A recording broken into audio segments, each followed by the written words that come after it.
show is brought to you by the Black Business School, the number one black wealth institution on earth. To learn how to invest in the stock market for free, please visit firstshareofstock.com. That's firstshareofstock.com. And that link is at the top line of the description box. You got my personal recommendation on that, firstshareofstock.com.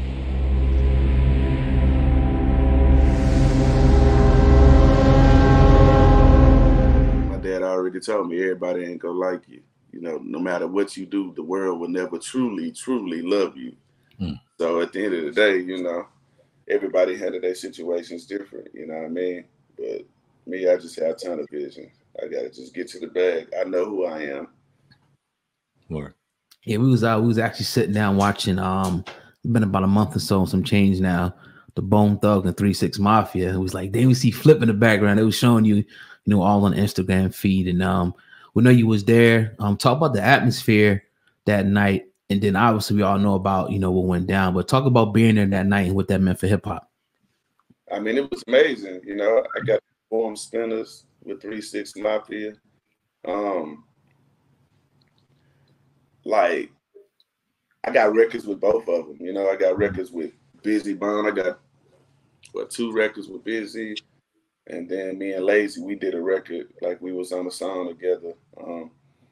So, I mean, it was like surreal. I tour with Bone Thugs at least, 2 to 3 months out the year, like every year. So I'm always on tour with Bone Thugs, you know what I mean? I've been on tours with 3 6 Mafia as well, but I see Bone more than I see 3 6 Mafia as of recently, But man, just being there, bro, like it was crazy, man.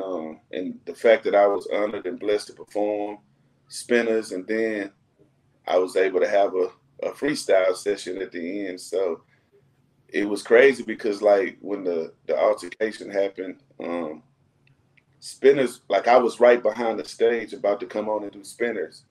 And then I heard a whole bunch of like boom, boom, boom, commotion and stuff.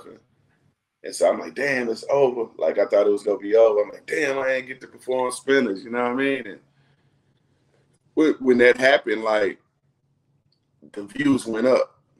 Like the views, like the live feeds and stuff. So more people came because I guess they was talking about what happened. So kind of worked out great for me because I came up right after that happened, and so and I got to freestyle at the end, man. So that shit was amazing, man.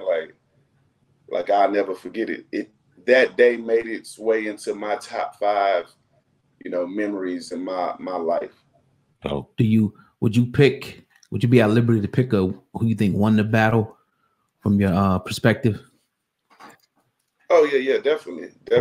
I'm a realist, you know what I'm saying? Like I say, I'm cool with both, but I'm an alpha male, alpha king, I speak my mind, facts is facts. Like the battle that night, I feel wholeheartedly that 3 6 won the battle. And listen, I am probably the biggest Bone Thugs fan, in the world. You know what I mean? Because and I'm gonna get this to y'all because I never talked about breaking it down. Like I did a Vlad interview, but I said who I thought won, but I never kind of broke it down. So check this out. This is how I look at it. Let's just say off top, no record can beat Notorious Thugs. No record can beat the Pac record. No record could beat the Riding Dirty. No record could beat First of the Month and Crossroads. Right? Those are 5 records we know, no matter what you play. And then, First of the Month. Right. Well, they didn't do First of the Month. So that's great. It's kind of like what 3 6 showed that night was that, look, we got classics from back when East 1999, and, for the love of money, you know what I mean? Those that, and then East 99. Like, we got classics from back then, but we also have classics that kept on going throughout the years. And one of the dopest things that Juicy J did was linking up with the youth. By him working with Wiz Khalifa, that like recharged him, you know what I mean? And just, made a whole new demographic, familiar with who really Juicy J is, you know what I mean? And so when I got to, I'm label mates with 3 6 Mafia. Well, I was, you know, when I was on Sony in Columbia, I was label mates. So we toured. I'm on the Choice soundtrack too. You know, I got plenty of records with 3 6. But me getting to just hear the catalog from back then to now, you got to see like, okay, these guys got records that were, you know, in the 90s, the 2000s, like all the way up into them, like from the Bands That Make Her Dance, and, you know, and then bring up Terrence Howard. I think 3 6 strategy was more calculated in the fact that all the guests that they brought out, from Flip to Wayne to Ball and G to Buck, Terrence Howard, fucking Wiz, Project Pad, LeChat, Gangsta Boo. It was just like haymaker after haymaker. I just think, you know, they killed it. I mean, it was just like, you know, crazy. And like I say, I'm the biggest Bone fan, you know, but if I was Bone, I would have did first of the month first. And it was close to the first of the month. Like it was December 2nd. Like right. They came out with that, you know. So the crowd, you know, it was a little different, you know, like they weren't just as hyped up as they should have been. And I kind of feel like, I think, you know, the Versus staff probably like to pick a neutral ground when it comes to these battles, like especially if the people aren't from the same city. But I still feel like doing it in LA was still Bone's home crowd per se, because they were ushered in the game by Eazy-E, recipe. Right. So, Point. you know, their love for them in LA is like deeper because y'all came through Easy, you know what I mean? So, you know, but I wish the crowd was just more into it, man, because what was going on that night was history, bro.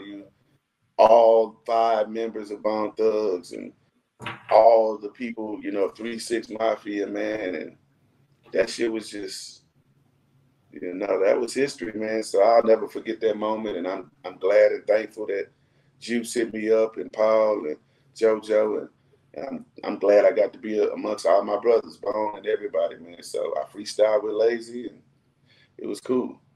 Dope. Let me ask you this, because we get to watch it from the phone, and from the phone perspective, how was like the production? You kind of just talked about and alluded to it with the crowd, but how was the production of Versus from the stage perspective, from the live point? Did you fuck with it? Was it be something you want to do again?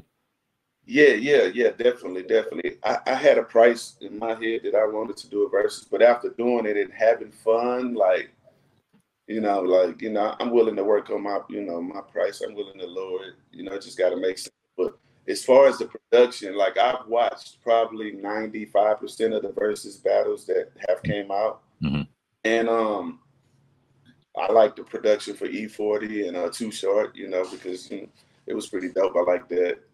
And they had the exotic pop, they did the toast. Too Short, we gave Too Short his own strawberry exotic pop. So him and E40, they toasted with the cups and stuff. That was dope. But I like the way this one was set up because it had like a graveyard, like on Bone side, it was like a graveyard, and it had like R.I.P. Biggie, R.I.P. Pac, and R.I.P. Easy.